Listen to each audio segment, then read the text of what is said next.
What is up? What is up? Welcome back, everybody, to the War Room. How are you guys doing? What's up? It's the political SITREP.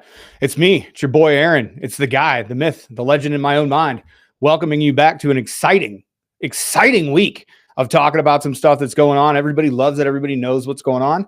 I'll tell you what. I gotta say thanks to everybody for coming back as we're getting into the chat. Taylor, what's up? How you doing from Atlanta, Georgia? That ATL. What up? What up? What's up, Alpha House? How you doing, man? How's everybody doing today? Hop up in the chat, say hi, hit that thumbs up button, share the show with literally every single person that you know. We're trying to get this in front of everybody. You are in the place to talk unfiltered politics. What's up, Jesse? What's up, RG? Hey, everybody. Gabe, good seeing you back. What's up, everybody? Man, you're in the place to talk politics. I have probably the densest show that I've ever put together for you. Listen, when I say dense, I don't mean my normal stupid banter. I mean that it's actually going to be dense. It's actually going to be important. So we're going to talk about a lot of stuff. This is going to be a fast-paced hour. If you got questions, throw them in the chat. I'm going to do my best to absolutely get to every single one of your questions. I'm looking at the chat over here. Gabe, you're reading the JFK files while watching this. Guess what, brother? We're going to talk about it. That's what we're opening with. So you know what? Let's hop right the hell into it. So today, 80,000 pages of the JFK files have gotten released. Now, I said this on a bunch of different platforms, and I said the same thing with the Epstein files. Listen, no matter what they release, guys, it's not going to be enough. They're not going to care. It's not going to be enough. There's going to be no smoking guns. We'll just have to wait to see what it is. 80,000 pages are being digitized now. 80,000 pages of previously unseen files related to the assassination of President John F. Kennedy were released Tuesday after President Donald Trump made a long-awaited announcement one day earlier. You'll remember the most transparent administration in the history of the world has said that they're going to release the JFK files and they're going to tell you exactly who did it. Spoiler alert, it was the CIA in concert with a whole bunch of other people. If you guys want to really deep dive into this, one of the things that you can look at, I was talking to a good friend today, just go over and find out what George H.W. Bush was doing, George Bush Sr., was doing. You know what old George Bush was doing? He was the head of CIA. And for 30 years, he lied about his involvement in this, saying at times that he was giving a speech, at times that he was not, in fact, in Dallas, Texas. We found that to be a lie. As of Tuesday, over 1,123 unredacted documents totaling nearly 80,000 pages, are visible on the National Archives website. You can view the link if you're looking at the Fox News story that I pulled up here. The director of national intelligence, Tulsi Gabbard, remember when they said that she was a Russian spy? Remember when Hillary Clinton tried to demean her for leaving? This is another Democrat that's under this wide tent political party that we've got going with the Trump administration. It's like the Avengers. Old Tulsi Gabbard is, in fact, not a Russian asset. She's actually the most transparent DNI that we've ever had, working in concert with that white nationalist, Kash Patel. They called him a white supremacist. And the podcaster that has no qualifications to be there, the deputy director sworn in yesterday, Dan Bongino, biggest radio show in the world, great patriot, by all accounts, a good man. Don't forget Ted Cruz, Bush Family Connections, plus Alan D. That's great input there, RG, and I tend to agree with you. This rabbit hole goes deep, baby. If you think that you're going to get any smoking guns, if you think that you guys are going to be like, oh, man, we're finally going to learn exactly who did it. Now, some interesting stuff that was breaking just before I got on. Did you know that Jack Ruby and Harvey Oswald met each other, Lee Harvey Oswald? They met each other at a club. In one of these documents, the CIA admitted that those two admit. Now, you might be thinking to yourself, wow, Jack Ruby, who was highly connected to the mob, what's he doing meeting with the guy that shot the assassin, Lee Harvey Oswald? What's he doing meeting with that guy? He said he never talked to him ever before, and we found out that that was a lie. I think these are probably going to bring up more questions than they don't, but we'll see. 80,000. Hey, Richard. I appreciate you being new here. Welcome to the War Room. Have fun in the chat. It's a good chat. It's probably the smartest chat. Now that the Bongino army is finding a new home, I bet I'm willing to say this is probably the smartest chat I've ever. I forgot to introduce myself, everybody. Hey, what's up? I'm Aaron. I'm a former United States Air Force pararescueman. I did that for about 22 years. And then I got out and I realized that this country was going in the wrong direction. Follow me over at Aaron Loves America on Instagram, Aaron Loves America over on Twitter. You can find my other podcast, One's Ready. That's where we help prospective Air Force special operators learn about the jobs, prepare themselves, and eventually graduate. I just got a great call. One of my friends, Jake Zwig, he's a member of the War Room podcast. This is obviously a War Room product that you're watching right now. Jake just had 2 of his students graduate from Air Force Special Warfare Assessment and Selection. If you guys aren't tracking, that's the hardest selection program in the DoD. Go ahead and fact check that one. ARW, if the JFK files are publicly available, they can't be too important. I tend to agree because as we saw with the Epstein files, those didn't get released right away, did they? So probably some important stuff in there. But that's not the only thing that's been going on in the news. What else has been going on in the news?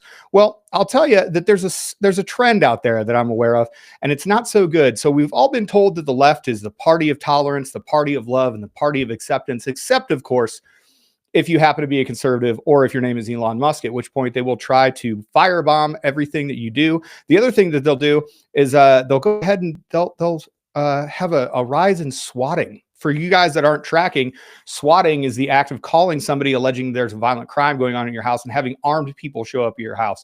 This has been seen. A gamer actually was killed. He was swatted at his house. Tim Pool does great reporting on this. Go follow the Tim Pool podcast. It's great. It's an everyday listen for me.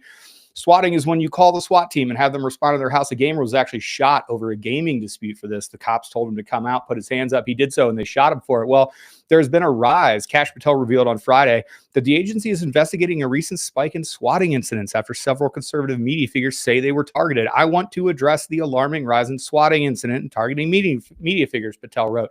This isn't your top name people. All the top name people, your Ben Shapiro's, your Dave Rubins, your Tim Pools, they've all got security. Dan Bongino, even some of the bigger podcasters that are super terrible, like Pod Save America, they've got personal security. They have, layers of protection that they can afford simply by their station. They've got employees. They've got large businesses. This typically doesn't happen to them. But what is happening is like 15 cases in the past 2 weeks of conservative influencers being swatted and basically having SWAT teams show up to their door late at night. There's a terrifying tale of a guy that heard his German Shepherd barking. He was alerted. He got up. He trusts the dog's instincts. He grabs his own weapon. Thank goodness for the Second Amendment. It's the reason why we have the First and all of our other rights here in America. It's pretty simple. 27 words, ends with shall not be infringed. I urge you all to train and carry a firearm to protect your God-given rights. As he was looking out his window, he sees their worst case scenario. Men in full combat gear with long guns, talking quietly, about to make entry onto his home. Thank goodness that one ended in a handshake. However, the domestic terrorism continues apace. Thank goodness we have Kash Patel that's looking at investigating this stuff. I got to be honest with you, this is domestic terrorism. It's plain and simple. So is the firebombing of Tesla dealerships. Just a quick note on that. Elon Musk was like the coolest guy. We talked about the wide tent political party that we've got on the right at this point. You've got Tulsi Gabbard, former Democrat. You've got RFK, current Democrat, and the lineage of the Kennedy family, oddly enough. You've got Elon, who was a Democrat forever until he started throwing his weight behind President Trump and he bought Twitter. Basically, what they're doing now is, again, the party of tolerance and the party of acceptance is basically firebombing Tesla dealerships. And let me just tell you who that's hurting real quick while I'm on this little tangent. So the only people that that's actually hurting are the people that make like $40,000 a year that clean up the Tesla dealerships. Elon Musk is the world's richest person. You're not hurting him at all by firebombing a single dealership. So yeah, you guys are losing, and you're losing at pace. And to be quite honest with you, I'm here for it. Number one rule of politics, everybody: as your opponents are imploding, you just go ahead and let them. But the winning doesn't stop there. The theory of this one, or the through line that I'm going to try to draw all of you little baby birds along, is we're just going to say, hey, you know what? The winning will continue until morale improves. So you might be thinking, Trump is a pretty vengeful person. He does petty stuff all the time, or at least that's what the left would lead you to believe. But let me show you some cost savings here. So I don't know if you guys are aware of this, but Hunter Biden and Ashley Biden had between them 31 security personnel from the U.S. Secret Service. Hunter Biden isn't even in America. Now, I love giving you guys dots to connect. So let's see if we can figure it out in the chat here. So Hunter Biden was deposed. He actually got a deposition request, and he said, oops, sorry, I went to South Africa. So right now there are 17 Secret Service agents guarding, well, until just very recently, thanks to President Trump, they were guarding Hunter Biden in South Africa. President Trump released a statement on it. This will be something that I'll take a look at this afternoon. I just heard about it for the first time, said Trump. He was talking about basically the security detail assigned to Hunter Biden. A reporter asked him, when you have protection, you can't have it for the rest of your life, Trump told reporters at the time. Now, if you remember, Trump didn't have Secret Service protection for a long time. They took Secret Service protection from President Trump as well, even though he's probably the most polarizing and important political figure that we've had in the history of America, other than some of our founding fathers. But no more. Former presidents and their spouses can keep their details for the rest of their lives after leaving office unless they choose to decline it. Federal law also provides security for children of former presidents until age 16, though outgoing presidents can extend it. Hunter Biden is 55 and Ashley Biden is 43. Ashley Biden also, if you remember, she had a little diary. And in that diary on page 68, she wrote a little missive about not wanting to take showers with her grandpa Joe anymore because it was uncomfortable. And she would stay up real late at night and make sure that he wasn't awake by the time that she wanted to take a shower. So here we go. The greatest threat to Hunter is an OD. Gabe, yeah, he's got problems with drugs. He's a felon. He's a human trafficker. He's the world's largest piece of shit. And I'm glad that he doesn't have Secret Service protection. Now, I know you might be thinking, that's got to be it. That's got to be it with the winning. No, my baby birds. We are going to continue with the winning. So you guys are probably tracking this one. It was a really big deal, and it was a big deal for a couple of different reasons. You may be tracking the mass deportations that the large mandate of American voters voted for, winning the popular vote, winning the Electoral College for the first time in about 40 years since Reagan. President Trump ran on that he was going to get rid of the killers, the murderers, and everybody inside America that didn't adhere to American values and that were hurting our children and our women. And he has made good on that promise. So this weekend, he had a couple of flights. Tren de Aragua, the gang that has taken over apartment complexes in Colorado and has wreaked havoc and murdered a 12-year-old child. They bound her hands behind her back. They raped her repeatedly, and then they strangled her and killed her underneath a bridge. That is who Tren de Aragua is. Now, the kerfluffle happened as we're looking here. James Boasberg, a U.S. judge, he's at the center of these deportation efforts. Judge Boasberg blocked Trump from deporting hundreds of Venezuelan migrants. Not so fast. He didn't. A little chess game ensued between the DOJ and the larger architecture. Basically, what happened is U.S. District Court Judge James Boasberg made headlines on Saturday for granting an emergency restraining order blocking the Trump administration from invoking a 1798 law. It's called the Illegal Aliens Deportation Act. I'm sorry, I'll get the name here in a second. To immediately deport Venezuelan nationals. Now, this is going to be important. The President of the United States of America, in his plenary authority to protect the borders of the United States of America and the citizens therein, was operating directly in the under his Article 2 authorities, talking to another president. Basically, James Boasberg, this unelected, I believe he's an Obama-appointed judge, just decided through verbal order, not even a court order, and also without legal standing. We're going to diverge a second. So he basically tried to stop them from getting deported by saying, hey, you can't fly those people back to their own country. He is way out of pocket, way out of pocket. Now, you may ask why. Well, number one, because a district judge, a federal district judge that is unelected, has no power to tell the executive branch exactly what to do. There should be a tension, a healthy tension between the executive branch and the judicial branch. And that should always be a judicial review process. It's checks and balances. That's in the Constitution. What a federal judge can't do is when you file a court order, there has to be somebody harmed. You have to have somebody that's actually named in the court order that you are putting out there to say, hey, this person is harmed by this action. You have to stop. District court judges have been doing this the entire Trump administration. As we see it, I think something like 98 of the EOs that Trump has put up are being challenged. Peaches, what up? Oh, shit. What are we talking about tonight? Did you guys smash that like button yet? I appreciate you, Peaches. Good seeing you in the chat, brother. Basically, what's happening here is these federal judges, well outside of their authority, are trying to tell the federal government things that they can't do. The easiest way to think about this is, do you think a federal court judge, say from the District of Columbia, is allowed to tell the president what he's allowed to do with the military when he's operating under his Article 2 vested powers in the executive branch? Of course not, you would say. Well, then how in the world can a federal court judge put a stay on what the executive branch is doing well within those Article 2 powers? Well, James Boasberg is trying. His decision drew immediate criticism from Trump's border czar Tom Homan. If there was a movie about Tom Homan would play Tom Homan in a movie about Tom Homan. That guy's an absolute bulldog. I don't care what the judges think. I don't care what the left thinks. We're coming, said Homan. Another fight every single day.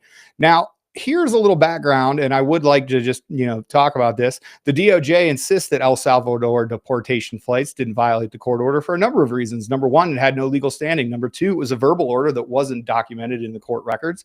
And number three, they were smart enough to take these flights off before the court order was ever in, and they were over international waters. Tad late, but made it. What's up, Aaron? How are you doing? Good to see you. Soup, what's going on? This is an entire thing that the left is trying to do right now. These unelected judges are trying to put a stay on what President Trump's doing by doing things illegally, quite frankly, illegally, because again, you need a plaintiff that is named. The judge himself is acting as if he was the plaintiff in this case, and that is completely inappropriate. So the DOJ said that there was nothing wrong about what it is that they were doing. So here it is. The U.S. District Court Judge James Brosberg orders DOJ to answer 5 more questions by noon on Wednesday. And the DOJ was like, nah, dog, we're not going to answer those questions. The federal response came after U.S. District Judge James Brosberg granted an emergency order Saturday to temporarily block the flights from taking place for 14 days, while his court considered the legality of using the 1798 wartime era Alien Enemies Act to immediately deport Venezuelan nationals and alleged members of the violent gang Tren de Aragua. He ordered the Trump administration, I use that term loosely, on Monday to submit more information about Saturday's flights, including what time each plane took off. Now, I'm going to use one of my favorite little phrases here, and it's the lion, the witch, and the audacity of this bitch to think that you get to tell President Trump, the only person in America that is elected by the body politic whole, meaning the president, the head of the executive branch, is the only person that the entire country votes for. That's it. The entire country doesn't vote for a congressman. If you don't live in their district, you don't elect them. You don't elect people to the Senate. You don't elect the head of the CDC or the NIH or the FBI or any of these other people. There's one person and one person only that you cast a ballot for, and that is the president of the United States, acting as the head of the executive and the chief commander-in-chief of the military entrusted with the protection of America and its borders. These were all illegal immigrants that violated USC 8-1324, entering the country illegally. They were illegally here. They committed crimes against America, rape, murder, and other general malfeasances. They were doing shenanigans, everybody. We can't let people do shenanigans here. They were doing the evil kind of shenanigans, not even the fun kind of shenanigans. So basically what happened here is that President Trump was like, nah, dog, nothing illegal, absolutely at all. But who's this James Brosberg? If only somebody had done the research on this and had it teed up for you. Your boy's got you. Always trust your boy, Aaron. Laura Loomer posted a little background on Judge Brosberg, the deportation of Tren de Aragua's members without disclosing the fact that his daughter works for a 501c3 called Partners for Justice that gives criminal illegal aliens and gang members legal advice. This is a clear conflict of interest. Catherine Brosberg, the daughter, also has pronouns in her bio, therefore opinion irrelevant. She goes by she, her, providing affiliation with the left. The judge's daughter focused on the criminal defense and advocacy as the employees for Partners for Justice. Partners for Justice is an organization that derives 76% of its funding from government grants. You can see the left is absolutely apoplectic about this. So if you just look at this from the outside in, take a 30,000-foot view, you've got an activist, unelected judge operating well outside of his authority with a clear conflict of interest. The other crazy thing about this is that Supreme Court Justice Roberts came out and he said that because Trump came out basically later and was like, hey, we need to impeach these judges. Justice Roberts came out and said, hey, I don't think that impeachment is the right thing for this. There's always going to be a judicial review and blah, blah, blah. Well, Justice Roberts actually has a connection to Brosberg as well. Brosberg was a protege of him, and Justice Roberts is actually the guy that appointed him to that position, or at least stumped for him to get him there. So you can see how this rabbit hole runs absolutely deep. It couldn't stop the Trump administration. And now we're going to bring you to my absolute favorite part of the administration this week. We're going to always end on the dumbest politician of the week. I saw some answers in the chat. Where's J-Lo? That's hilarious. Yeah. Ben is actually right now. I cannot either confirm nor deny that Ben Pappas is with J-Lo right now. If you guys haven't checked out the War Room with myself, with Jay, with Jake Zwig, the firebrand that he is, Ben Pappas, and then our longtime invited guest and member officially of the War Room, Nate from Valhalla VFT. You guys need to check that out. We go live every single Friday, 3 p.m. Pacific time, 6 p.m. Dang it, I messed it up again. Aaron Love Hate Club, hit me in the chat. Go ahead and make fun of me. It's 3 p.m. Pacific time. 6 p.m. Eastern time every single Friday. Go and check it out there. Usually I'm producing. Sometimes I make it. I got a day job. I know it is what it is. If you haven't already hit the like button, hit that like button for me. Share the show with everybody you know. Get as many eyes on here as you possibly can. I got a guest for you coming up next week. Going to blow your mind. It's going to be absolutely fantastic. Isn't it hilarious that they only care about justice for people who commit violent crimes? New Bob Dole. I got to be honest with you. I got the tweet for you. It is coming up extremely soon. This is one of my favorite members of the entire Trump administration. This guy absolutely gets it in every single regard. This is Stephen Miller, and he is going to give a masterclass to a dumb shit reporter, and it's an absolute murder on live television. So if you got kids in the room, please put them aside. You said the judge's order was illegal. Is it because TRO was illegal that the planes didn't turn around for the oral order from the judge? The actions of the Departments of Justice, Homeland Security, and Defense were not in conflict with the judge's order. But at the same time, it is also true that the judge's order was patently unlawful. Beyond unlawful, it was an outrageous assault on the Constitution, an outrageous assault on the sovereignty of the nation, and on democracy itself.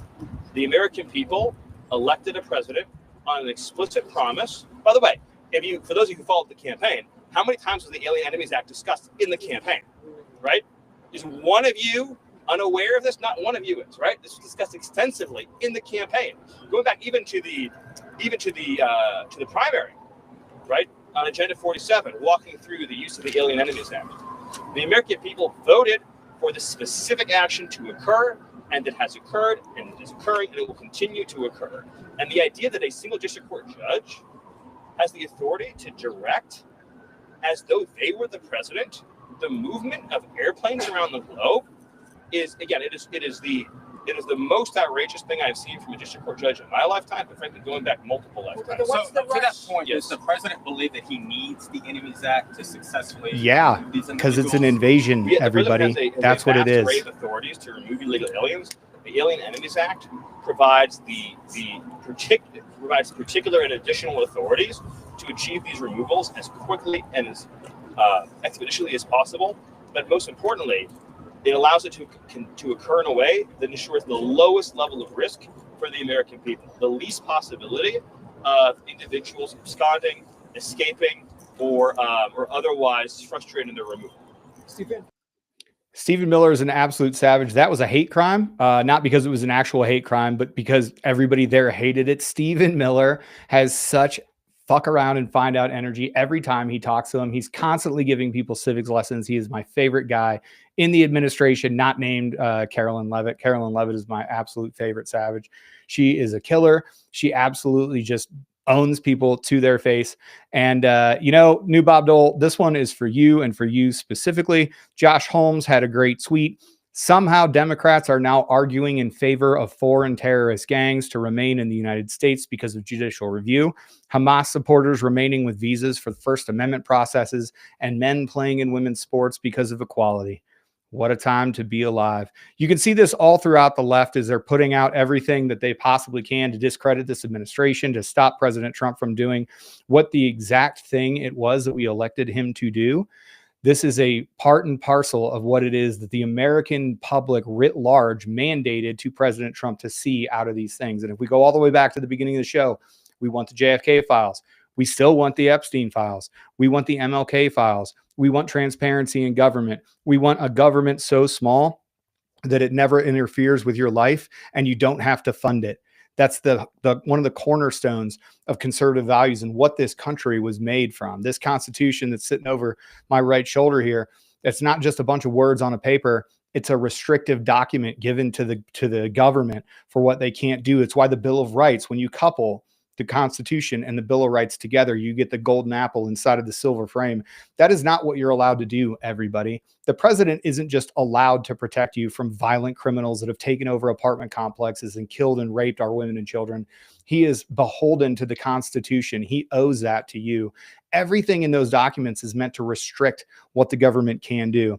Supra, although I agree, deporting U.S. combat vets has always bothered me. There's a flaw that no one is talking about. Now, I understand, but that's not what we're talking about here. Specifically here, we're talking about people that violated USC 8 Code 1324, entering the country illegally and then being deported. The U.S. combat vets thing, like if you're not a naturalized citizen, I guarantee that it has happened. I won't say that it won't. And I think that there are problems that we're going to have to do. But President Trump and Tom Homan are focusing on the people that are hurting America the most, that aren't assimilating with our culture. Because as we all know, the left doesn't know this, but you guys do, because you guys are all smarter.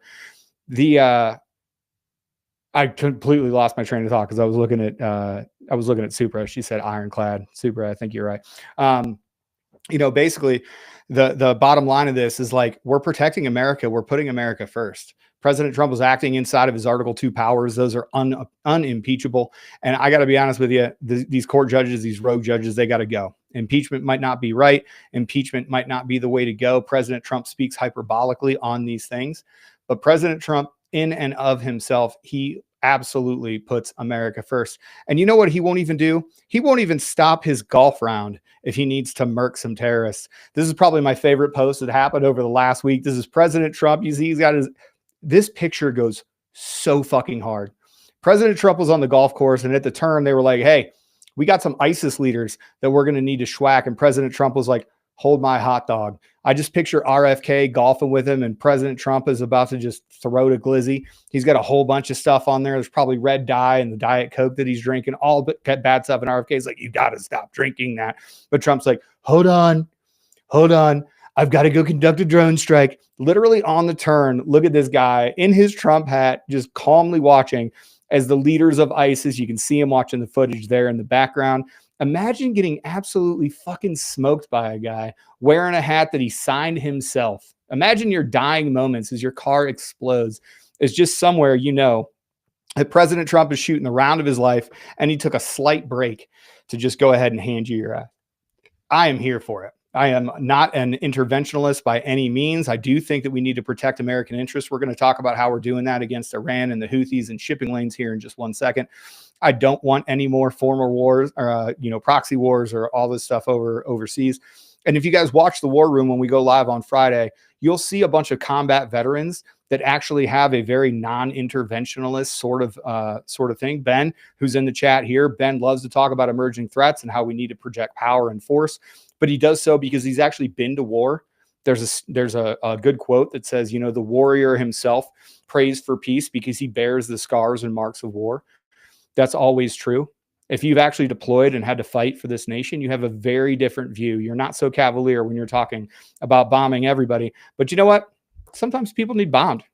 Sometimes people need killed, especially when they counteract what it is that we're trying to do. So the Houthi Red Sea attacks have global economic repercussions.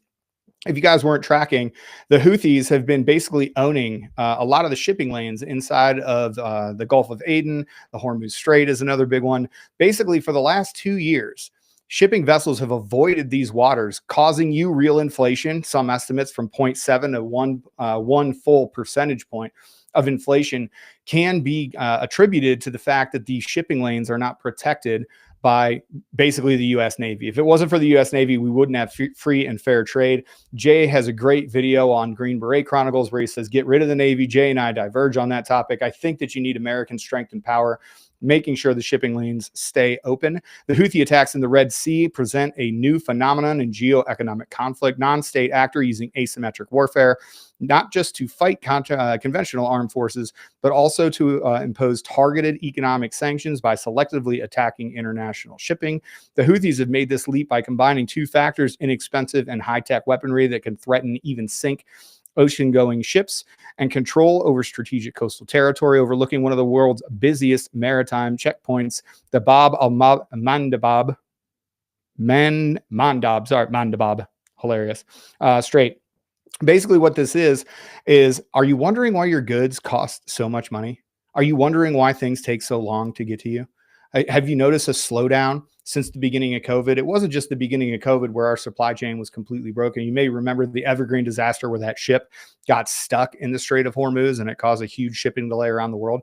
When ships can't travel freely along the shortest possible route, which is through that strait and the Gulf of Aden and the Red Sea, it takes longer for you to get it. If they have to go a longer way, it costs more energy and it costs more people their time in order for you to get those goods. That directly impacts inflation.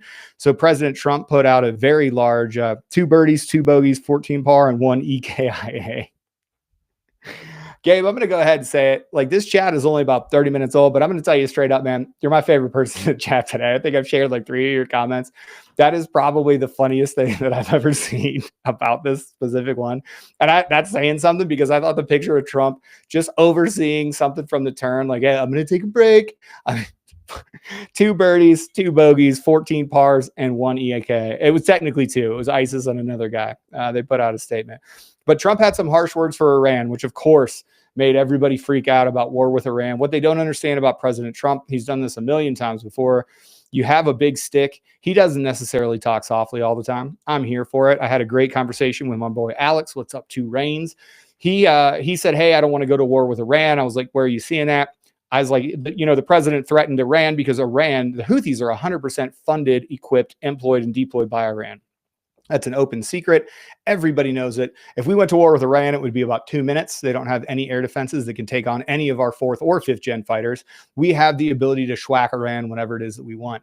President Trump made that fact known. And in the conversation that I was having with my friend Alex, he was like, no, I don't want to go to war with Iran. And I was like, man, we're talking about the same exact statement. We just see it differently. Trump does this all the time. If you remember, he constantly would just troll Kim Jong-un on Twitter and on True Social and on every platform that he had, calling him Little Rocket Man, saying that he had a bigger button, all that other stuff. That never led to World War III. If I remember correctly, didn't we schwack Soleimani in Iraq? Didn't we hit him with an RX-9 Hellfire missile, which, by the way, if you guys aren't tracking, that's probably one of the coolest pieces of equipment that we have. It's absolutely awesome that we have, if you think about this in context, right? The RX-9 is a Hellfire that basically isn't a kinetic weapon. It doesn't have like explosives on it to blow up. Basically what it does is when it gets close, it deploys 6 solid steel katanas that are like 6 feet long. It basically flays out. And that kinetic energy from that shreds everything. That's what we hit Soleimani with. If you think about the absolute savage that came up with that idea, be like, hey, I want to stab that guy at Mach 17 from 1.5 miles away. And that guy was like, I got just the design for you. It's like the guy that invented the flamethrower. Like, what sick dude had to come up and go, hey, you know what I want to do? I want to set those people on fire from like 25 meters. And they were like, tight, let's develop a weapon for it. The flamethrower dudes are always the best in every picture, because those guys are going out soon and they're going out fast. So the saber rattling with Iran doesn't stop there. This is the fuck around and find out administration. Trump, he does talk a big game, but he also follows through. This was breaking from Voice from the East. The Saudi Al-Hadath reports that Iran's Zagros reconnaissance SIGINT ship, the most advanced spy ship in Iran's Navy, was targeted and sunk in the Red Sea by allegedly the United States. The ship was originally designed to counter Israeli threats on IRGC nuclear facilities.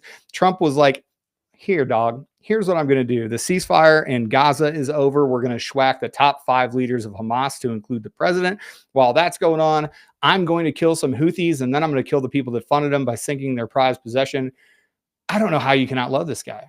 These are the sort of limited engagements that I'm totally here for. Very low collateral damage. There's very little involvement by the United States ground forces. It didn't put any of our forces at risk.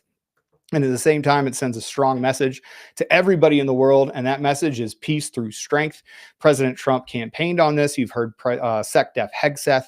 He has mimicked those words and said that peace through strength is something that they're going to employ everywhere that they possibly can. This is just yet another thing that we're doing here inside of the United States of America that is making America great again. And that is exactly what we all voted for. And that brings us to the dumbest politician of the week. Let's go ahead and hit the chat up. Who do we think that the dumbest politician of the week is this week? Now, there's some normal folks that are out there, and I include this to all elected officials, right? You don't necessarily have to be a politician. For a period of 4 years, Dr. Anthony Fauci, who, if you guys remember, may have his pardon in question. We're going to talk about that just real briefly here. The auto pen controversy right now is that President Biden was most likely unaware of the fact that those late notice pardons, most notably Mark Milley, Anthony Fauci, the Biden family all got these preemptive pardons that said, hey, if they did anything, or even if they're accused of anything in this wide-ranging time frame, some all the way back to 2011, they can't be prosecuted for it. Well, it turns out that a lot of those were signed by AutoPen. Now, here's a fun fact about the AutoPen. Trump uses the AutoPen. Those are a totally legal and binding signature. The first person actually to use an AutoPen was Thomas Jefferson. He used a polygraph machine to craft many letters at once. So it basically tracked his letters, and he was able to write the same letter a whole bunch of times. He was one of the first people to use it. So it's not that the AutoPen is something. The question is, where was Biden when this was done? Was he aware of it, and did he approve? Now, if he wasn't rotting to death in some sort of assisted living facility, which is, I assume, where he is eating ice cream, he'd be able to clarify this fact for us, but he did not. The AutoPen on the pardons was dated at a time where he was on vacation. He was not there. So the question arises, who made those pardons? And that's an interesting question that you guys should all try to figure out on your own. Now, with all that being said, President Biden has probably no clue, because as we all know, he's oatmeal brains, and we know that he wasn't in charge of the country for 4 years. And as President Trump famously said, it turns out you didn't need all these executive orders. It turns out you didn't need new legislation. All you needed was a new president. And that's what we're seeing worldwide with President Trump. Now, the problem is that we have a bunch of dumb politicians back here in America that say a bunch of stupid shit. And today's politician that I hate the most, Ghetto Barbie herself, Jasmine Crockett. That's 4 years from now. If you were asking me at least in 2 years, then I would have an absolute answer. But I can tell you that there are a lot of people that are watching his leadership in this moment. This is the moment. We don't even know what elections will look like in 4 years, if we will have elections. And so I definitely... Okay, so let's just pause right there. This idiot, this completely vacant human that's talking like this, and then we'll go on TikTok and we'll completely code switch and speak in a completely different way. By the way, she went to a very expensive private school her entire life. It was like $30,000 a year. She was groomed for politics from her early life. And now she gets up and talks and code switches and says the most ridiculous stuff. She just said that there's not going to be elections in 4 years. The fear mongering, the fact that Jake Tapper does nothing to resist this, not a single thing. Opinion journalism has gone off the rails. Jake Tapper, the fact he's supposed to be a journalist, he's supposed to be the fourth estate, he's supposed to press our elected officials when they say something like that. His job is to go, hold on. Did you just say that you don't think we're going to have elections in 4 years? Did your dumbass just really say that you don't think elections are going to happen in 4 years? But he doesn't do that. She continues. Definitely think that younger, fresher leadership may be something that many of us, not just depending on what part of the spectrum you're on, but many Americans may be looking for, especially in the state of New York. So the question that she was answering there, the dumbest politician of the week, Jasmine Crockett, the question that she was answering there is, they did a poll. The Democrats are in free fall. They have the lowest approval rating in history. It's never been lower than it is now. At the same time, where President Trump's approval rating is the highest that it's ever been. A quick note on polls. Polls are outworldly done by Democrats. I mean, it's a conservative and Republican thing. I've had, I don't know how many polls text my phone to be like, oh, what do you think about this political issue? And you know what I do? I delete and I report it as junk, because I'm not answering any of that stuff. So when you look at these polls, people will bring up, especially CNN, MSNBC, The View, all these other idiots. What they'll do is they'll bring it up and they'll be like, oh, well, 37% of Americans really disagree with what President Trump is doing. First of all, they're canvassing almost all Democrats. And second of all, these people are ideologically captured in the same way that Jasmine Crockett is captured. Another poll that came out is they asked, who's the leader of the Democrat Party? They have no clue. If you ask conservatives or Republicans, who's the leader of the Republican Party right now, you know what they say 100% of the time? 100% of the time? They say that it's Donald Trump. It's Donald Trump and no one else. And we'll start having those different talks at the midterms and who's going to replace him. I'm a fan of the J.D. Vance Tulsi Gabbard ticket. We'll see what happens. But these people on the left are completely ideologically captured. They've got no direction.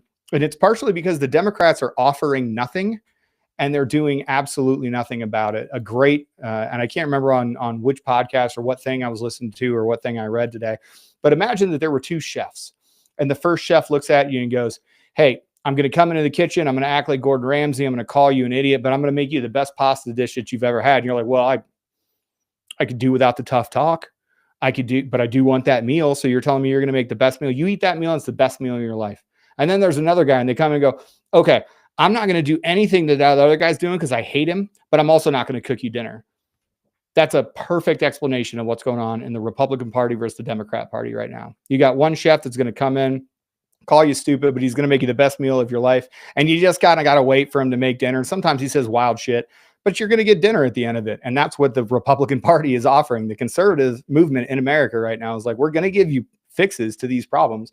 You might not like how we're going to get there, but we're going to give you fixes. The Democrats have no fixes and no answers for anything. In that poll, AOC actually led that poll at 10%. That was as much as anybody got. Everybody else is at 4%, 3%. Nobody even cracked 5% other than AOC. So Jake Tapper was asking the dumbest politician of the week, Jasmine Crockett, would you throw your support behind AOC? Now, of course, she answered like a politician does. She lied. She obfuscated. She didn't answer the question. No, she would not support it because she wants to be the one that is seen as the new firebrand. This is good. If you saw the Chuck Schumer tape today, Chuck Schumer went on the televised mental institution known as The View, where screeching harpies say dumb shit. I don't even know how that show's on. Fun fact, Whoopi Goldberg actually got a $6 million grant from USAID in order to help their little program out. So that's a fun one. Go look that one up. But he went on and he was bemoaning Americans for wanting to keep more of their money. And he said that he was literally mocking everybody that wants to keep more of their money as opposed to giving it to the government to have them spend it on $90 million gender studies in Pakistan or $14 million Iraqi Sesame Street programs through USAID and a number of other NGO cutouts. The condoms that went to Africa to promote safe sex. Why are we doing that? Chuck Schumer says that you're an asshole because you don't want to give them that money. And that's what the problem is with the entire Democratic Party right now. They have no idea. They're providing no solutions. The best thing that they got for you is that they hate the Orange Man because, of course, Orange Man is bad. Folks, we moved through it at the quickest possible way that I could move through it here. I'm going to open it up to the chat. If you guys got questions, now is the time. So make sure to hit them in that chat, and I'll get to them as soon as I possibly can. New Bob Dole. I live in Maryland. I've heard that slavery is coming back every time a Republican gets in office. Maryland, fun fact, south of the Mason-Dixon line. They're constantly focused on it there. As always, the demand for racism in America is much higher than the actual supply. I'm not saying racism doesn't exist. Racists 100% do exist. Racism, and especially systemic racism, absolutely does not exist in America. If anybody can show me the system in America that is actually racist, you let me know, because that's against the law and we'll tackle it together. Trump is Loki. I absolutely love it. He is the trickster himself. That's a great comment, Bob Dole. Let's see.